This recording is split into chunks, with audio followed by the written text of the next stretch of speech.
Ils se sont multipliés à la frontière avec la Thaïlande, peu surveillés depuis qu'un coup d'État a plongé la Birmanie dans la guerre civile, il y a 4 ans.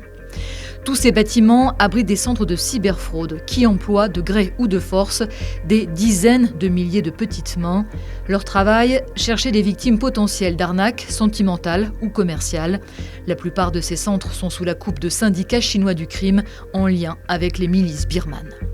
En février, la Chine, la Thaïlande et la Birmanie ont mené ensemble une opération très médiatisée qui a permis de libérer environ 7000 travailleurs.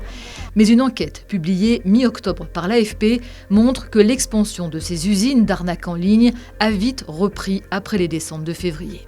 Sur leur toit, les antennes paraboliques Starlink se sont multipliées. Elles leur donnent accès aux services Internet par satellite de SpaceX, l'entreprise d'Elon Musk, et leur permettent donc de contourner la coupure d'Internet imposée par les autorités thaïlandaises. For an American company to be enabling this humanitarian crisis, this national security threat, it's devastating, and it's disappointing that there's an American business profiting from this.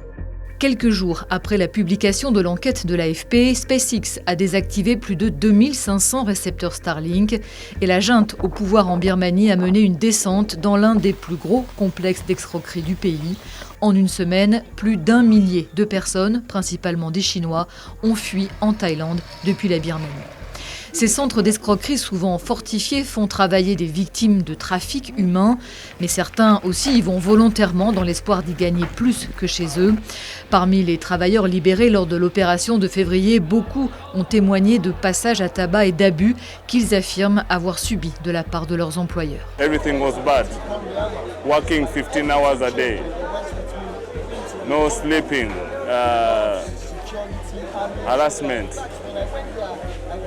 Very bad things happen there in those camps. 我非常开心，我终于可以逃离这个地狱了。 La junte birmane a longtemps fermé les yeux sur ces réseaux aux mains des miliciens qui, en échange, contrôlent les régions frontalières en son nom. Mais elle fait face à une pression croissante de son allié chinois, irrité par le nombre de ses citoyens qui participent à ces arnaques ou qui en sont victimes. Les experts craignent cependant que les opérations militaires menées contre les centres d'escroquerie ne soient que des mesures symboliques, organisées en lien avec les milices pour apaiser Pékin sans trop nuire au profit.